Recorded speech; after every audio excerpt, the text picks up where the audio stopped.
Maroc et les pays de la CEDEAO, c'est renforcer la pauvreté pour la majorité des peuples, pour la majorité des pays, et en fait renforcer peut-être le développement pour une poignée en fait de pays ou des oligarchies dans chaque pays. Parce que comme nous avons eu à le dire tout à l'heure, il n'y a aucun pays au monde qui s'est développé avec le libre-échange.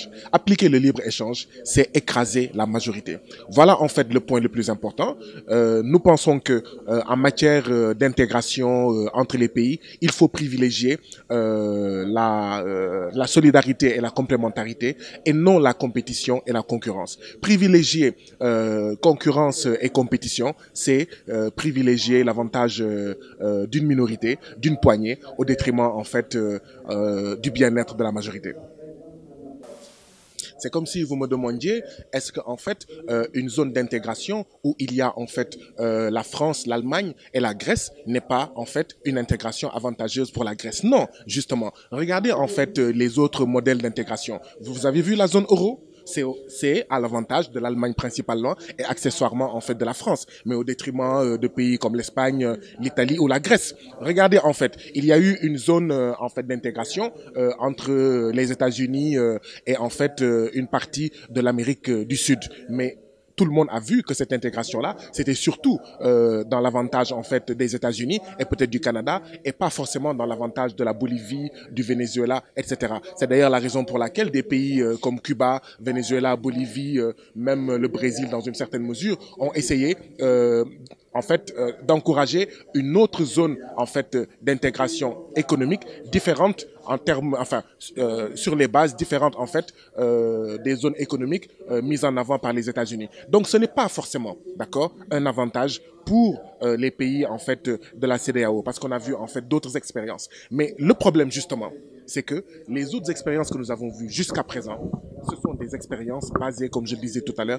sur la concurrence et la compétition. Or, tant qu'on ne mettra pas en avant la complémentarité et la solidarité, ça sera une catastrophe pour la majorité. Je donne juste un exemple. Aujourd'hui, le Sénégal fait de la volaille. Le Brésil fait de la volaille. Les États-Unis font de la volaille.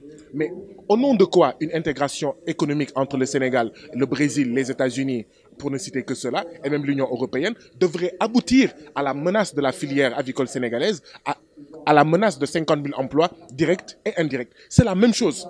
C'est la même chose. Est-ce que une intégration entre le Maroc et la CEDEAO, c'est pour que le Maroc complète ce que nous n'avons pas, c'est pour que nos pays complètent ce que le Maroc n'a pas, ou c'est pour que là où nous avons des choses et que le Maroc a des choses, que le Maroc vienne nous concurrencer et comme le Maroc est beaucoup plus compétitif, vienne tuer nos petites et moyennes entreprises. Je rappelais tout à l'heure que dans un pays comme le Sénégal, quand vous avez un taux de mortalité de 64% de vos PME, d'accord, quand vous décidez d'intégrer le Maroc, il faut réfléchir. Quand vous décidez d'intégrer la Tunisie, il faut réfléchir. De la même manière que nous étions contre les accords de partenariat économique, parce que nous estimons que les accords de partenariat économique entre l'Union européenne et l'Afrique de l'Ouest, c'est comme un combat entre Yaoundé et Bombardier. De la même manière, nous estimons que entre nous, Africains, c'est pas parce que nous sommes noirs, c'est pas parce que nous sommes africains que nous devrions accepter les mêmes principes. Ce sont les mêmes principes qui valent autant pour l'Union européenne qu'entre nous. Le libre-échange entre des combattants, entre des économies qui ne sont pas égales, entre en fait des petites et moyennes entreprises qui ne sont pas d'égale force, ça aboutit toujours à l'écrasement de la plus petite économie, à l'écrasement des plus petites et moyennes entreprises.